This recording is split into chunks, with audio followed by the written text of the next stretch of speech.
100%. 100%. I'm not joking.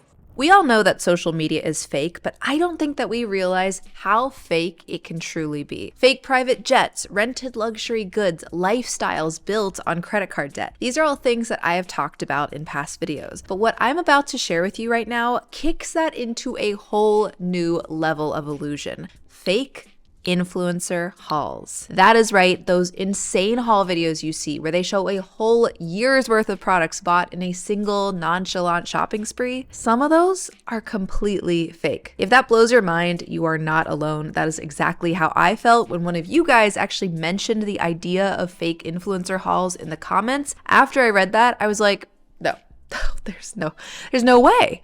But also, if that's true, that makes way too much sense. And after doing some digging, I am here to report that it is, in fact, true. Now, obviously, not all hauls are fake, but I would argue it's a spectrum. The outright fake, the kind of true, kind of fake, you're really misleading people thing, and then those who are being completely honest about their crazy hauls. Anyways, in this video, I want to talk about influencers faking their hauls. Specifically, let's unpack how and why influencers are faking hauls, the environmental and psychological consequences of fake hauls flooding our feeds, and how each of us can help break the toxic cycle. If you're new here, I am Cara and I make videos on the intersection of money, media, and culture. Subscribe to keep up with those kinds of new videos. And if you like this one and you want to hear more about haul culture, I made a video called Let's Talk Haul Culture that I think you'll really like. So go check that one out after you watch this one. And something that I cannot stop thinking about on the topic of fake hauls is this tension between wanting to express ourselves through the products that we buy and we wear and the desire to constantly want more. I think it's great to buy products that align with our style and our values and our needs, but with haul culture, we are encouraged to go nuclear with that option and essentially hoard products that we may never use. But what if instead of endlessly and mindlessly buying things, we actually instead invested into products that we know we're going to use and are versatile enough to last? I was thinking about this a lot recently when Pair Eyewear, which is today's video sponsor, sent me a pair of their glasses from their collection. Because their glasses are obviously useful, I cannot see without glasses or contacts. I'm not wearing glasses right now in the video because ring light, you see, that'd be quite distracting. But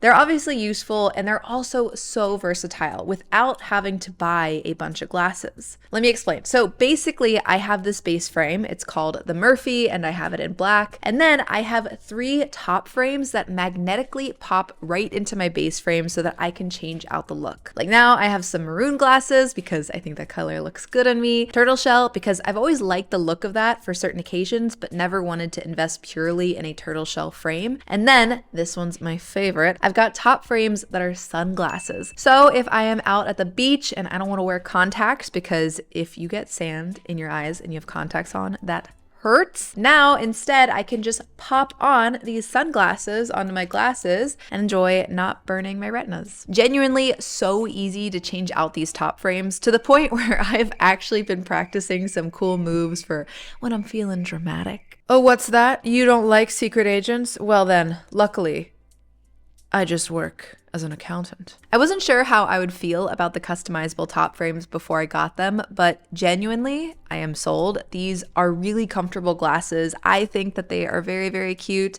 and I love how easily you can change out the look without dishing out hundreds of dollars for an army of glasses. Plus, Pair's glasses are really affordable, as in prescription and blue light glasses are as low as $60 affordable. If you're a glasses wearer, you know how good of a price that is. Usually you're looking at $200 plus just for the frames, let alone the lens that goes into it too. Plus, Pair Eyewear is giving you guys 15% off your first pair when you use my link down below or scan the QR code on screen. If you guys end up getting these glasses, let me know how your dramatic take on and take offs go. I'm going to take off the glasses for the rest of this video because of this darn ring light, but thank you so much Pair Eyewear for sponsoring today's video. So back to the topic of fake influencer hauls. By the name alone, I think we all understand that it means that some influencers are showing off enormous hauls that they somehow didn't really buy. But how in the world are they doing that? I would argue that fake influencer hauls fall into one of 3 categories: PR product fakery, fake designer brand fakery, and buying things only to immediately return them fakery.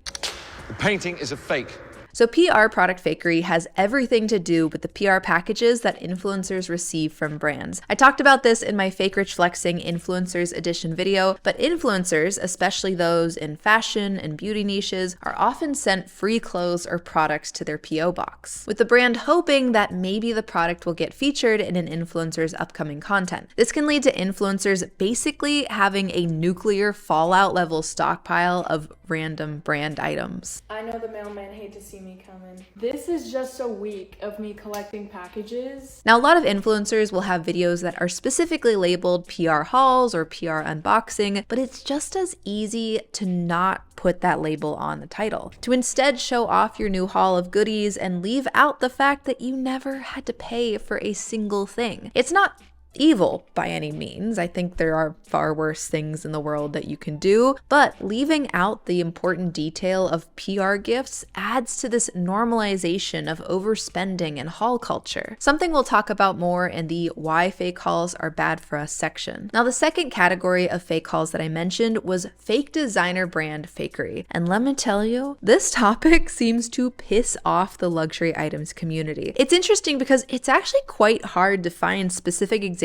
of influencers being exposed for fake hauls because, one, influencers don't want to fess up to faking all of their content, and two, it's really hard to prove where people are getting their products and what they're doing with them once the camera is turned off. But faking luxury items does seem to have more concrete evidence out there, with many videos exposing the fake designer items that influencers try to pass off as authentic. Evidence ends up being in the small details, like how the packaging looks to the specific materials that are used. But the fact that they're flaunting all this stuff as if it's real, this was my first giveaway. When she showed her Chanel shoes, they came in a matte Chanel black box. Chanel shoes come in a box that's kind of like textured like this. See how like the Chanel feels very real and it's leather and it's imprinted like that. That was giveaway number 2. Now, you guys know my thoughts on designer items based on my How Designer Brands Keep You Poor video. So part of me thinks that it's quite silly that there is so much outrage from the luxury community when people try to show off dupes, but simultaneously, I can appreciate that faking luxury hauls can give such a distorted view of what's normal and achievable. Whether we like it or not, social comparison plays a factor in how we see ourselves and what we see as normal in this world. The more that we think that everyone around us is spending thousands of dollars on designer items, the more likely we're gonna do the same. And our wallet doesn't love that. And finally, the third category of fake influencer hauls is buying and immediately returning products. I would argue that this is by far the most popular method of a fake haul, so much so that even non-influencers partake in this method all the time. Basically, you take yourself on a shopping spree, you spend loads of money, you end up with a huge haul that you can then take pictures in or film for content, but once all of the new products have been documented, you send it right back to the stores and you get your money refunded. The practice is called wardrobing, and it's a hugely rumored way that influencers, fashion-focused ones especially, are feeding their endless stream of new content. For non-influencers, that might look more like buying items so that you can wear them for certain occasions or show off pictures of new outfits on your personal Instagram feed and then going and just returning it all after.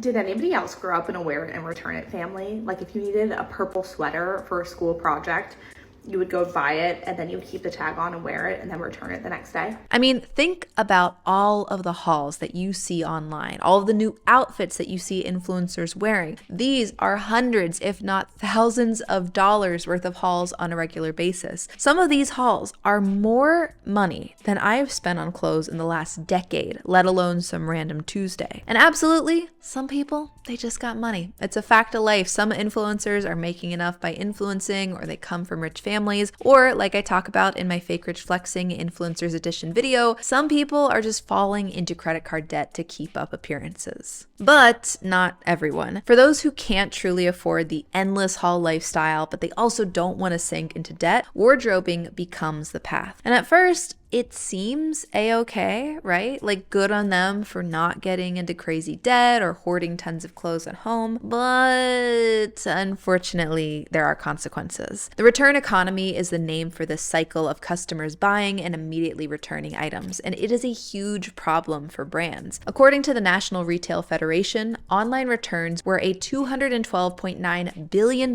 problem for retail in 2022, making up 16.5% of total e-commerce sales. Sure, not all of that is from people who wanted to do a fake haul. Some are legitimate returns due to product issues, but we are kidding ourselves if we don't recognize that a significant number of returns are due to the increasingly normalized practice of buying and returning goods just to fake flex. As this article on return rates discusses, there's been an overall increase in return rates across the board despite no changes in sizing or quality. And according to a 2018 survey, quote, nearly 1 in 10 UK shoppers admit to buying clothing only to take a photo on social media. After the outfit of the day makes it online, they return it back to the store. Beyond fake hauls, I also think that some of this behavior is coming from people just not realizing the environmental impact of the return economy. Because environmentally, wardrobing is bad news. The fashion industry is already one of the top polluting industries in the entire world, and returning perfectly good clothes because you got your pictures taken in them or your fake haul is filmed adds this whole other layer to its terribleness. And that's because many returned items, they don't go back to store shelves. Instead, they end up in landfills or they get incinerated. According to a study published in the science journal Nature, returns add up to 30% to emissions of the initial delivery. With returns being such a logistically tough and environmentally negative thing, I've actually seen ideas proposed for essentially banning certain shoppers that have a record for mass returning their shopping sprees. And honestly, I could see this happening. I even saw a quote from Revolve CEO alluding to potentially cracking down on the return policy for a small subset of their shoppers. What do you guys think about that? Should tracking and banning mass product returners be a thing? I don't know. Let me know in the comments below what you think. But all of this wardrobing and luxury knockoff nonsense begs the question, why are influencers doing this? What do they honestly get out of faking these huge hauls online? The answer, my friends, is content. Content. It's always about the content. Hauls, like it or not, they do numbers on social media. My theory is it is something about our hunter-gatherer brains that just love to see resource hoarding. It's like, ooh, what a gatherer they are. These funny-shaped berries are so shiny. And look at that pretty sounds when they click their nails on the berries.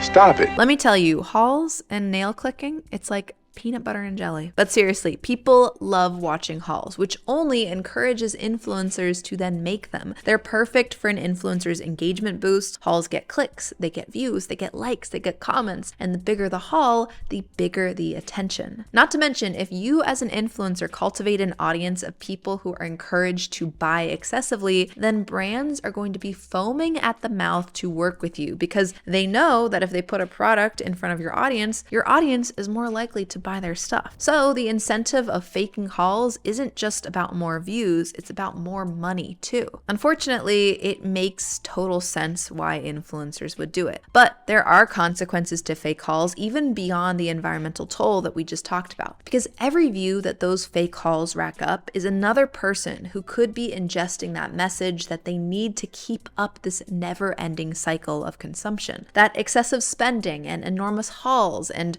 overconsumption is to be celebrated. This is harsh, but I gotta say it. Buying stuff is not a hobby. Is it a passive way to spend time? Yeah, but it is not a hobby. And I think the risk of fake hauls and honestly just haul culture in general is that this kind of stuff becomes normalized in our culture. We start thinking that it's okay to drop $100 at Sephora when we really just came in for a $10 lip gloss. We think that it's inevitable that every season or vacation we take should come with a whole new wardrobe of micro trends. We think that congratulating ourselves on an accomplishment automatically means buying a designer handbag that's worth multiple paychecks. But this stuff is not normal. It should not be normalized. And fake hauls are the digital theater that is reinforcing this kind of normalization. The ecosystem around fake hauls can lead to people feeling like they are behind, like they don't have enough and they will never have enough. And this isn't just me theorizing. This is also based on real comments that I see on haul videos. Commenters wishing that they had what an influencer is showing off in a haul, or feeling poor, or feeling the sudden urge to go shopping, or even people sharing that hauls have worsened their shopping addictions. So what is the solution? In a world full of fake hauls, what can we do? From a consumer and viewer standpoint, it's time for us to be skeptical of over-the-top hauls. We have to remind ourselves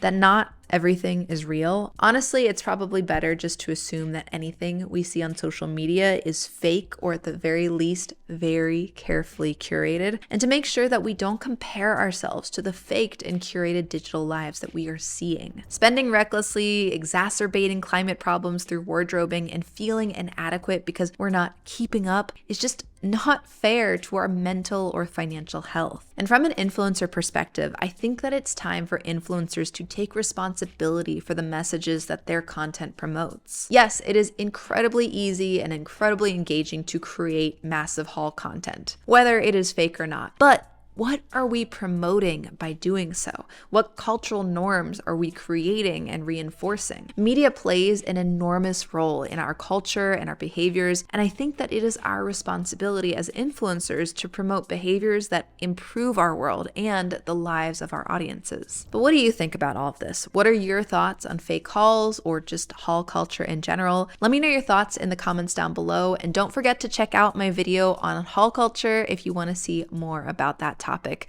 Thank you so much to the patrons on Patreon for supporting this channel, and those on Buy Me a Coffee. Thank you guys for watching and subscribing and following along. Very excited. I have some great videos coming up, so stay tuned and I'll see you next time. Bye.